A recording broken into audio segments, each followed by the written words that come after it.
JDS ನಾಯಕರಾಗಿರುವಂತಹ Bandeppa ಕಾಶೆಂಪುರಿ ಅವರು ಸಂಪರ್ಕದಲ್ಲಿದ್ದಾರೆ, ದೂರವಾಣಿ ಸಂಪರ್ಕದಲ್ಲಿ. ಸರ್ ನಮಸ್ಕಾರ. ನೀವು ಕೂಡ ದೇವೇಗೌಡರ ಫ್ಯಾಮಿಲಿಗೆ ಬಹಳ ಹತ್ತಿರ ಆದಂಥವರು. ಹೇಗಿದ್ರು ಚೆನ್ನಮ್ಮ ಅವರು? ಮನೆಯಲ್ಲಿ ಹೇಗಿರ್ತಾ ಇದ್ರು? ಕಾರ್ಯಕರ್ತರನ್ನ ಹೆಂಗೆ ಮಾತಾಡಿಸ್ತಾ ಇದ್ರು ಸರ್? ಇಲ್ಲ, ಇವತ್ತು ಸುದ್ದಿಕ್ಕೆ ಸುಮಾರು ದಿವಸದ ಅನಾರೋಗ್ಯದಿಂದ ಇದಿತ್ತು, ಆದ್ರೆ ಗಟ್ಟಿಯಾಗಿ ಇದ್ರು. ನಾವು ಇವತ್ತು ಸುದ್ದಿ ಕೇಳಿ ನಿನ್ನೆ ಹಿಡಿದು ಎಲ್ಲೋ ಒಂದ್ ಕಡೆ ತಳಮಳನೇ ಇತ್ತು. ಬಟ್ ಇವತ್ತು ಈ ಸುದ್ದಿ ಕೇಳಿ ಬಹಳ ನೋವಾಗಿದೆ. ಯಾಕಂದ್ರೆ ನಮ್ಮ ಮನೆ ತಾಯಿನೇ ಕಳ್ಕೊಂಡಂಗಿದೆ. ಆಮೇಲೆ ವಿಶೇಷವಾಗಿ ಈಗ ನನಗೆ ಹೆಚ್ಚು ಕಮ್ಮಿ ಒಂದ್ 30 ವರ್ಷದ ಸಂಬಂಧ. ಅದ್ರಲ್ಲಿ ಯಾವಾಗೂ ನಾವು ದೊಡ್ಡವರು ಅಪ್ಪಾಜಿ ಹತ್ರ ಹೋಗ್ತಿದ್ದೆವು. ಅವಾಗ ಅಮ್ಮನ ಹತ್ರ ಹೋಗಿ ನಮಸ್ಕಾರ ಅಂತ ಹೋದ್ರೆ ಒಂದ್ ವಿಶೇಷತೆ ನಾನು ನೋಡಿದ್ದು, ಯಾವತ್ತೂ ರಾಜಕೀಯ ಬಗ್ಗೆದಾಗ ಹೆಚ್ಚಿಗೆ ಯಾವತ್ತೂ ಮಾತಾಡಿಲ್ಲ. ಆದ್ರೆ ಫ್ಯಾಮಿಲಿಗಳು ಮನೆಯವರೇ ಆಗಿದಾರ, ಮಕ್ಕಳೇ ಆಗಿದಾರ, ಏನ್ ಮಾಡ್ತಾವನೆ ಏನಿಲ್ಲ ಯಾವಾಗೂ ಕೇಳಿರೋದು. ನಾನು ಅದೇ ಮನೆಗೆ ಬಂದು ಹೇಳ್ತಿದ್ದೆ, ನೋಡು ಅಮ್ಮ ಇವತ್ತು ನಿನ್ ಕೇಳಿದ್ರು ಅಂತ ಮಿಸಸ್ ಅವ್ರಿಗೆ ಬಂದು ಹೇಳ್ತಿದ್ದೆ. ಅಂತ ಒಂದು ಇದು ಬಾಂಧವ್ಯ ಅವ್ರು ಇಟ್ಕೊಂಡಿದ್ರು.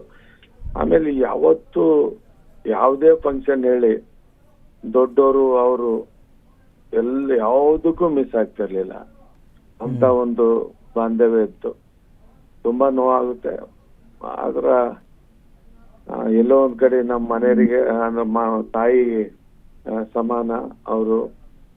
ದೇವೇಗೌಡರಿಗೆ ಈಗ ದೇವ್ರು ಶಕ್ತಿ ಕೊಡ್ಬೇಕು. ಯಾಕಂದ್ರೆ ನಾವು ನೋಡಿದೀವಿ, ತುಂಬಾ ಹಚ್ಕೊಂಡಿದ್ರು.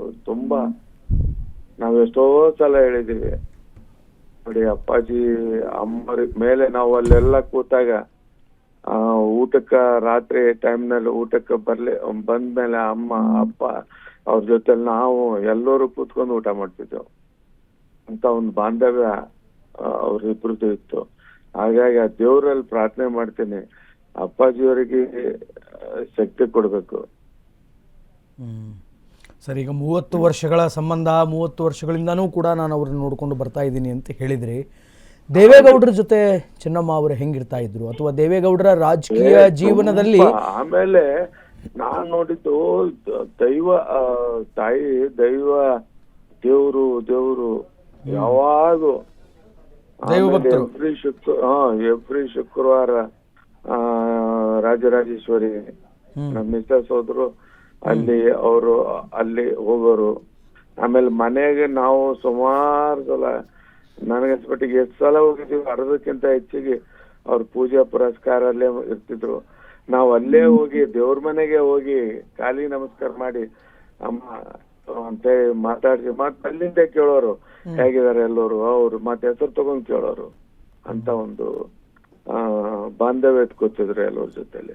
ಅಲ್ಲ ಸರ್, ದೇವೇಗೌಡರ ಜೊತೆ ಚೆನ್ನಮ್ಮ ಅವರು ಯಾವ್ದಾದ್ರು ರಾಜಕೀಯ ವಿಚಾರಗಳನ್ನು ಚರ್ಚೆ ಮಾಡ್ತಾ ಇದ್ರ? ರಾಜಕೀಯ ವಿಚಾರಗಳನ್ನು ಮಾತಾಡ್ತಾ ಇದ್ರ? ಬಹಳ ಕಮ್ಮಿ. ನಾನರ ನೋಡಿದ್ದು ಬಹಳ ಕಡಿಮೆ. ಯಾವ ಡಿಸ್ಕಷನ್ ದಲ್ಲಿ ರಾಜಕೀಯವಾಗಿ ಹಿಂಗ್ ಬಂದ್ ಕೂತ್ಕೊಂಡ್ ಎಲ್ಲಾರ ಒಂದ್ ಕಡೆ ಮಾತಾಡಿದ್ ಮಟ್ಟಿದ್ದು ನಾನು ನೋಡಿಲ್ಲ. ಅಷ್ಟು ಬಹಳ ಸಲ ಕೂತಿದ್ವು ಮನೆಯಲ್ಲಿ. ಗಂಟೆ ಊಟಕ್ಕ ಟೈಮ್ ಆಯ್ತು ಅಂತ ದೇವೇಗೌಡರು ಕರಿತಿದ್ರು. ಅಮ್ಮ ಅಯ್ಯೋ ಇನ್ನು ಬಹಳ ಲೇಟ್ ಆಯ್ತು ಅಂತ ಅವ್ರು ಕರಿತಿದ್ರು. ಇಂಥವೆಲ್ಲ ನಾವು ನೋಡಿದೀವಿ. ಬಟ್ ಅಮ್ಮ ಯಾವತ್ತಿಗೂ ನನ್ಗನ್ಸಿದ್ ಮಟ್ಟಿಗೆ ನಮ್ ಜೊತೆಲಿ ರಾಜಕೀಯವಾಗಿ ಬಹಳ ಕಮ್ಮಿ ಪಾಲಿಟಿಕ್ಸ್ ಅಮ್ಮನಿಗೆ ಅಂತ ಅಲ್ಲ, ಹಾಗೇನಿಲ್ಲ. ಎಲ್ರು ಆದ್ರೆ ಅವ್ರಷ್ಟಿಗೆ ಅವರೇ ಹೆಚ್ಚಿಗೆ ಇನ್ವಾಲ್ವ್ ಆಗ್ತಿರ್ಲಿಲ್ಲ. ಈಗ ಬೇರೆ ಎಲ್ಲಾರು ಹೋದ್ರೆ ಅವರು ಅದು ಹೆಂಗ್ ನಡೀತಾರೆ, ಇದು ಹೆಂಗ ಕಾನ್ಸ್ಟಿಟ್ಯೂನ್ಸಿ, ಬೇರೆ ಕಾನ್ಸ್ಟಿಟ್ಯೂನ್ಸಿ ಎಲ್ಲ ಮಾತಾಡಿರೋರಲ್ಲ. ಹಂಗ ಇವ್ರು ಯಾವತ್ತಿಗೂ ನನಗೆ ಮಟ್ಟಿಗೆ ರಾಜಕೀಯವಾಗಿ ಜಾಸ್ತಿ ಡಿಸ್ಕಸ್ ಮಾಡಿಲ್ಲ. ಧನ್ಯವಾದಗಳು ಸರ್, ಧನ್ಯವಾದಗಳು. Thank you. ಇದು ಬಂಡೆಪ್ಪ ಕಾಶೆಂಪುರ್ JDS ನಾಯಕರು ಅಶ್ವವೇಗ ಜೊತೆ ಮಾತನಾಡಿದಂತಹ ಮಾತುಗಳು. ಇನ್ನು ಚೆನ್ನಮ್ಮ ಅವರ ಅಂತಿಮ ದರ್ಶನಕ್ಕೆ ಬಂದಿರುವಂತಹ ಮಾಜಿ CM BS ಯಡಿಯೂರಪ್ಪ, ಮಣಿಪಾಲ ಆಸ್ಪತ್ರೆಗೆ ಧಾವಿಸಿದ BJPಯ ಭೀಷ್ಮ BS ಯಡಿಯೂರಪ್ಪನವರು ಈಗ ಅಂತಿಮ ದರ್ಶನಕ್ಕೆ ಬಂದಿದ್ದಾರೆ. ಇನ್ನು ಯಡಿಯೂರಪ್ಪನವರು ದೇವೇಗೌಡರಿಗೆ ಸಾಂತ್ವನವನ್ನು ತುಂಬಿದ್ದಾರೆ. ಚೆನ್ನಮ್ಮ ಅಂತಿಮ ದರ್ಶನಕ್ಕೆ ಬಂದಿಳಿದಂತಹ BJPಯ ಹಿರಿಯ ನಾಯಕ BS ಯಡಿಯೂರಪ್ಪ ಮಣಿಪಾಲ್ ಆಸ್ಪತ್ರೆಯಲ್ಲಿ ಕೊನೆ ಉಸಿರನ್ನು ಎಳೆದಿದ್ದಾರೆ ದೇವೇಗೌಡರ ಧರ್ಮಪತ್ನಿ ಚೆನ್ನಮ್ಮ ಅವರು.